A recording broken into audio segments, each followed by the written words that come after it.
प्रिय विद्यार्थियों, मैं हरीश सिंह मीना। आज प्रकाशिकी में जो लेज़र होता है उसका हम अध्ययन करेंगे। एक बहुत बड़ी क्रांति जन्म लेती है जब लेज़र यहाँ पर जन्म लेता है, जिसमें 1964 का नोबेल प्राइज़ टाउन्स और मेमन उनको दिया जाता है और 2018 का नोबेल प्राइज़ भी उस पर मिलता है। तो लेज़र क्या होता है? LASER, L for light, A for amplification, by, S for stimulated, E for emission, R for radiation. कहने का मतलब ये है कि एक ऐसी प्रक्रिया उद्दीप्त उत्सर्जन के द्वारा प्रकाश का प्रवर्धन, प्रकाशीय तरंगों का प्रवर्धन, लाइट एम्प्लीफिकेशन बाई, कि जो लाइट का एम्प्लीफिकेशन है, हम लाइट को एम्प्लीफाई कर लेते हैं उद्दीप्त उत्सर्जन के द्वारा, विकिरणों के उद्दीप्त उत्सर्जन के द्वारा हम लाइट को प्रवर्धित कर लेते हैं। और इसके पीछे जो थ्योरी है वही आइंस्टीन ने इसको विशेष रूप से इसको अध्ययन किया और स्टिमुलेटेड एमिशन का कॉन्सेप्ट दिया, और उद्दीप्त उत्सर्जन ही इसकी मूल जड़ है जहाँ से लेज़र जन्म लेते हैं, एक विशेष प्रकाश स्रोत जन्म लेते हैं। उसी को मैंने the Nobel prize in physics 1964 Charles Hard Townes, Nikolay Cavendish Basov and Alexander, ये सब जो है Prokhorov, for fundamental work in the field of quantum electronics which है led to construction of oscillation amplification based on the maser laser principle. तो maser laser principle पे जो इनको दिया गया, laser light amplification by stimulated emission, विकिरणों के उद्दीप्त उत्सर्जन द्वारा प्रकाश का प्रवर्धन एक ऐसा विद्युत चुंबकीय विकिरण है जो प्रेरित उत्सर्जन की प्रक्रिया द्वारा उत्पन्न किया जाता है। अतः लेजर भी एक विद्युत चुंबकीय विकिरण ही है। इसमें कुछ विशेष गुण होते हैं और इस विशेष गुणों में हम देखते हैं कि जो लेजर होते हैं उनमें जो तरंगें हैं वो समान कला में उत्सर्जित होती हैं और यूनिडायरेक्शन, एक दिशा में संचरित होती हैं और वो बहुत दूर तक गमन करती हैं। तो ये इनके विशेष गुण के कारण कला संबद्ध स्रोत के रूप में इनको हम पहचानते हैं। और इनके कई उपयोग हैं, मिलिट्री में, औद्योगिक, चिकित्सा, वैज्ञानिक, कई तरह के प्रयोग हैं, अनगिनत प्रयोग इनके हो रहे हैं। और इनके एप्लीकेशन में हम सर्जरी देख रहे हैं, मेडिकल में कई तरह की जनरल सर्जरी देख रहे हैं, एंटरटेनमेंट में CD, DVD, वीडियो गेम, इस तरह ब्लूरेज डिस्क, सब तरह की जो चीज़ें हैं इसमें देखते हैं। और लाइट को हम देखो यहाँ पर विभिन्न चित्रों में दिखा रखा है, CD रोम डिस्प्ले। तो इन चित्रों से हम आसानी से उनके उपयोग को दर्शा सकते हैं। और एप्लीकेशन उसकी लेज़र साइंटिफिक में किस तरह का उपयोग है, लेज़र के उपयोग ज़बरदस्त हैं। और इसमें हम दोनों प्रकाश स्रोत, एक लेज़र प्रकाश स्रोत है, एक सामान्य प्रकाश स्रोत बल्ब से जैसे उत्सर्जित हो रहा है जिसमें मैनी वेव निकल रही हैं, मल्टी डायरेक्शन है, इनकोहेरेंट है।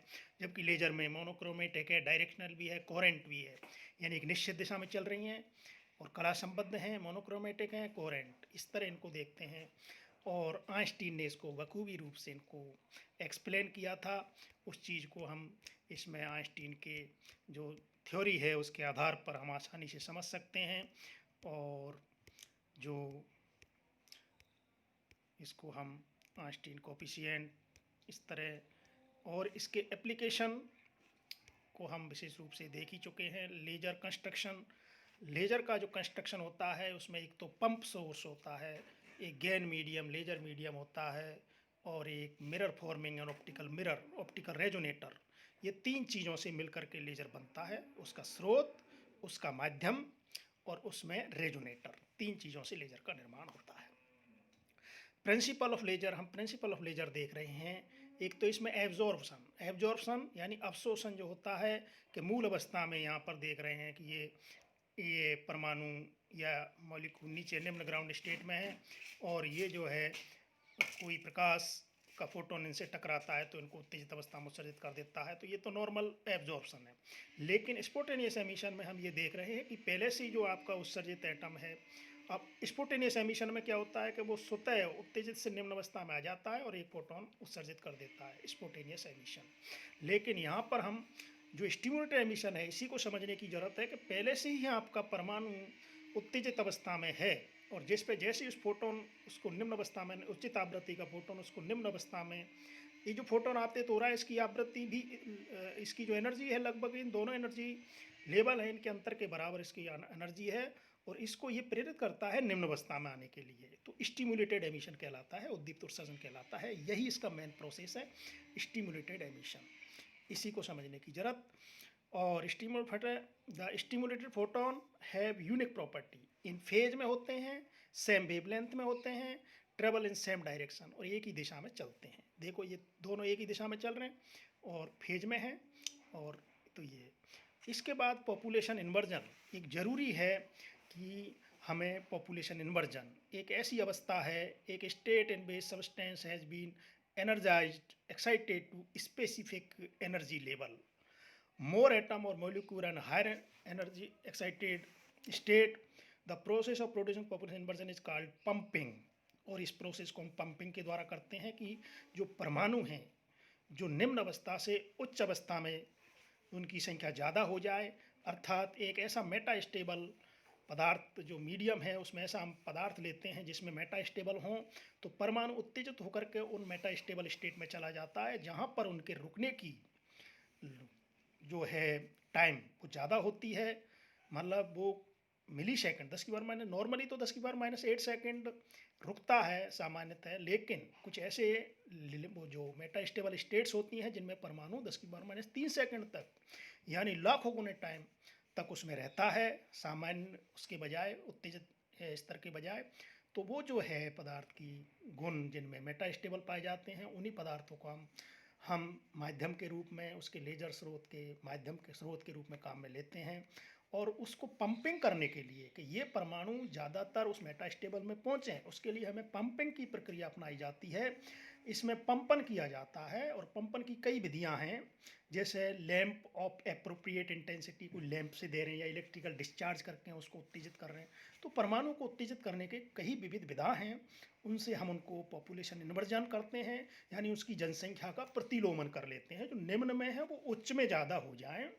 तो ये जो उल्टा प्रतिलोम है, व्युत्क्रम है कि जनसंख्या नॉर्मली ग्राउंड स्टेट में ज़्यादा होती है, लेकिन एक ऐसी घटना है जिसमें उत्तेजित अवस्था में परमाणु की संख्या ज़्यादा हो जाती है मेटा स्टेबल में, और वहाँ से फिर जब कोई चेतावृत्ति का फोटोन आता है तो उनको बुला करके। अब पंपन की जो है मेथड, ये कई विधि हैं, optical pumping, electrical pumping, X-ray pumping, chemical pumping, और कई तरह के फिर लेजर इससे बनते हैं। अकॉर्डिंग टू देयर सोर्स के अनुसार लेजर बनते हैं, gas, crystal, semiconductor, according nature of emission, emission किस तरह का हो रहा है, कंटिन्यूस वेव आ रही है, पल्स जनरेट हो रही है, या वेवलेंथ के अनुसार भी हम देखते हैं कि विजिबल रीजन में वेव जनरेट हो रही है, कि इंफ्रारेड में हो रही है, कि अल्ट्रावायलेट में हो रही है, कि माइक्रोवेव, एक्सरे, जो भी है जिस तरह की वेव जनरेट होती है उसके अनुसार भी इनको हम क्लासीफाइड करते हैं अकॉर्डिंग टू डिफरेंट लेवल। और हम 2 लेवल, 3 लेवल, 4 लेवल, किस तरह के एनर्जी लेवल हैं मीडियम के अंदर लेजर में, वो चीज़ें हम देखते हैं according to mode of pumping. और मोड पंपिंग किस तरह की, उस आधार पर भी इनका क्लासिफिकेशन करते हैं। तो लेजर के कई तरह के अब 3 लेवल लेजर, अब 3 लेवल 3 एनर्जी लेवल है तो हम उसको 3 एनर्जी लेवल सिस्टम कहते हैं। और ये 4 एनर्जी लेवल, 3 लेवल एनर्जी, जैसे हम हीलियम नियॉन लेजर में देखते हैं, ये 3 लेवल लेजर सिस्टम है। और इसमें पंप के द्वारा हमने इसे उत्तेजित करते हैं, फिर वो सेकंड पे जाता है, सेकंड से वापस ग्राउंड में आता है। तो ये सेकंड जो है मेटा स्टेबल स्टेट के रूप में है, और हमें एक इसमें मिलती हैं। तो हीलियम नियॉन लेजर में हम ये देख रहे हैं कि इस तरह हीलियम में परमाणु उत्तेजित, हीलियम परमाणु उत्तेजित होते हैं और वो टकरा करके नियॉन परमाणु से कोलिजन करते हैं, और कोलिजन से वो नियॉन परमाणु उत्तेजित हो जाते हैं, और उनमें एक नियॉन में मेटा स्टेबल होता है, मेटा स्टेबल में परमाणु रुकते हैं, और वहाँ से आपका मेटा स्टेबल में रुक करके और 6328 एंगस्ट्रॉम की लाइट एमिट करते हैं। तो इस तरह इनको हम देख सकते हैं। और ये लेजर, ये देखो हीलियम नियॉन लेजर एक लैब में रखा हुआ है, और इस प्रयोगशाला में इस लेजर स्रोत को हम देख सकते हैं। तो इस तरह, और इसमें एक जो डायग्राम है हीलियम न्यून लेजर का, इस तरह हम इस तरह एक जो लेजर पे जो चल रहा है और इस पे बड़ी स्टडी हो रही हैं, और जो वर्तमान में हम इसका डायग्राम अगर देखते हैं कि 1960 में क्या स्थिति थी लेजर की, और 2010 में जा कर के हम इसके क्या विकास की गाथा गढ़ रहे हैं, इस पे सारी चीज़ें फोकस्ड इंटेंसिटी के साथ हमने इसको देखा है किस तरह इसकी इंटेंसिटी बढ़ती जा रही है लेजर की, और उससे उसका कई तरह के हमें ये atomic era, plasma era, position, quark era, ये कई तरह की इलेक्ट्रॉनिक एरा, तो ये क्वार्क एरा तक हम इस जो डेवलपमेंट है इसको हम देखते हैं, और इंटेंसिटी जो बढ़ती जा रही है लेजर की, जो 10 वाट पर सेंटीमीटर स्क्वायर की लेजर थी, वो 10 की पावर 29 तक की रेंज में वो 2010 में पहुंच चुकी है।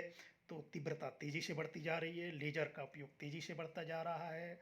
तो ये एक, तो हम इसका एक विशेष रूप से, तो आज इतना ही लेज़र के बारे में। लेज़र को आप गहराई से एक जनरल टॉपिक के रूप में भी हम पढ़ते हैं। तो आज तो इतना ही इंट्रोडक्टरी। धन्यवाद।